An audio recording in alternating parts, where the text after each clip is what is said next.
ಮತ್ತು ಇನ್ನೊಂದು ಯತ್ನಾಳವರು ಮೇಲಿನ ಮೇಲೆ ಮಾತಾಡ್ತಾರೆ, ಎಲ್ಲ ಪಕ್ಷದವ್ರು ಹೊಂದಾಣಿಕೆ ರಾಜಕಾರಣ ಮಾಡ್ತಾರೆ ಅಂತೇಳಿ. ಅವ್ರು ಇಲ್ಲಿ ತನಕ ಗೆದ್ದಿದ್ದು ಹೊಂದಾಣಿಕೆಯಿಂದನೇ. ಅವ್ರೇನಾದರೂ ಗಂಡಸಿದ್ರೆ ಪಕ್ಷೇತರ ಬಿಜಾಪುರದಲ್ಲಿ ನಿಲ್ಲಿ, ನಾನು ನಿಲ್ತೀನಿ, ಪಕ್ಷೇತರ ನಿಲ್ತೀನಿ. ಅವ್ರು ನನಗಿಂತಲೂ ಒಂದು ಓಟ್ ಹೆಚ್ಚಿಗೆ ತೊಗೊಂಡ್ರೆ ನಾನು ರಾಜಕಾರಣ ಬಿಡ್ತೀನಿ. ಇದು ಎರಡನೇ ಸರ್ತಿ ಈ ಆಹ್ವಾನ ಅವ್ರಿಗೆ ಕೊಡ್ತಾ ಇದ್ದೀನಿ ನಾನು. ನಮ್ಮ ಪಕ್ಷದೊಳಗೂ ಅವ್ರನ್ನ ಗೆಲ್ಲಿಸ್ಬೇಕು, ಗೆಲ್ಲುವಂಗೆ ಮಾಡ್ಬೇಕು ಅನ್ನೋರು ಅದಾರೆ, ನಾನು ಇಲ್ಲ ಅಂತ ಹೇಳೋದಿಲ್ಲ. ಆದರೆ ಅದ್ರ ಬಗ್ಗೆ ಎಂದೂ ಹೇಳಿದ್ದಿಲ್ಲ. ಅವ್ರಿಗೆ ಗೊತ್ತದದು ಯಾರು ಅವ್ರಿಗೆ ಸಹಾಯ ಮಾಡ್ತಾರೆ ಅಂತ. ಆದರೆ ಇವತ್ತು ನಾನು ಬಹಿರಂಗ ಹೇಳ್ತಾ ಇದ್ದೀನಿ, ಎರಡನೇ ಸರ್ತಿ ಹೇಳ್ತಾ ಇದ್ದೀನಿ, ನೀವು ವಾಜಪೇಯಿ ಅವ್ರ ಹೆಸರು ಹೇಳಿ ಮೋದಿ ಹೆಸರು ಹೇಳಿ ನಿಂದ್ರೋದು ಬೇಡ. ನಿಮ್ಮ ವ್ಯಕ್ತಿತ್ವ ಇತ್ತು ಅನ್ನೋದು ಸಾಬೀತಾಗಬೇಕಾದ್ರೆ ನಾನು ಪಕ್ಷೇತರ ಬಿಜಾಪುರ ನಗರಕ್ಕೆ ನಿಂದಿರ್ತೀನಿ, ಅವರು ನಿಂದಿರಲಿ. ಅವ್ರು ಒಂದು ಓಟ್ ಜಾಸ್ತಿ ತೊಗೊಂಡ್ರೆ ಬಂದು ನಾನು ರಾಜಕಾರಣ ಬಿಟ್ಬಿಡ್ತೀನಿ, ಸಾಕಲ್ಲ ಇಷ್ಟ. ಮತ್ತು ಈ 50 ಲಕ್ಷ ರೂಪಾಯಿದು ಹೇಳಿರಲ್ಲ ನೀವು, ಅದು ಬೀದಿ ಭಾಷಣ ಮಾಡಬಾರ್ದು.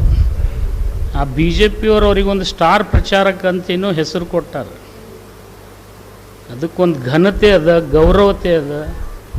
ಇವತ್ತು ಇಡೀ ರಾಜ್ಯನಾಗ ನಾ ಬೈದಿಲ್ಲ ಬಿ ಜೆ ಪಿಗೆ, ಅತಿ ಹೆಚ್ಚು ಬೈದವ್ರು ಯತ್ನಾಳವ್ರೆ. ಬಟ್ ನೀವು ಇನ್ನೊಮ್ಮೆ ನನಗೆ ಅಂಥವ್ರ ರಿಯಾಕ್ಷನ್ ಕೇಳಕ್ಕೆ ಕರಿಬೇಡ್ರಿ, ಇದು ಲಾಸ್ಟ್ ನಾ ಹೇಳೋಗೋದು. ಮತ್ತು ಅವ್ರು ಹೇಳ್ಯಾರ, ನಾನೇನು ಅದನ್ನು ಬೇಡ, ಚುನಾವಣೆ ಮುಗಿದ ಮೇಲೆ ಭಾಳಷ್ಟು ವಿಷಯ ಹೇಳ್ತೀನಿ ನಾನು.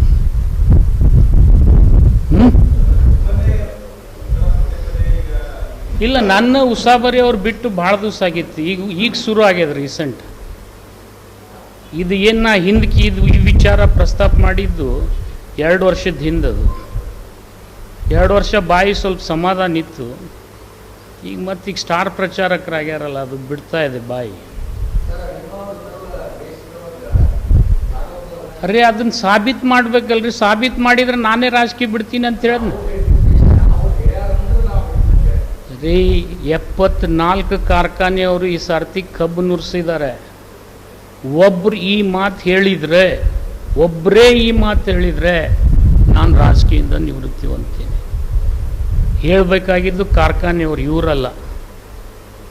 ಅವ್ರು ಹೇಳಿದರೆ ನಾನು ರಾಜಕೀಯದಿಂದ ನಿವೃತ್ತಿ ಆಗ್ತೀನಿ ಅಂತ ಹೇಳ್ತಾ ಇದ್ದೀನಿ. ಇನ್ನೇನು ಬೇಕು ನಿಮಗೆ?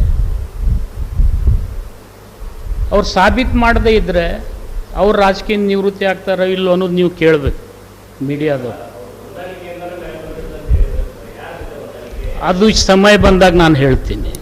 ಅದು ನನಗೆ ಗೊತ್ತಿದೆ ಯಾರ ಜೊತೆ ಹೊಂದಾಣಿಕೆ ಇದೆ ಅನ್ನೋದು. ನಾನು ಬಿಟ್ಬಿಡ್ರಿ, ಒಬ್ಬ ಹಿಂದೂ ನಿಂದಿರಿಸ್ರಿ ಬಿಜಾಪುರ, ಗೊತ್ತಾಗ್ತದೆ ನಿಮಗೆ.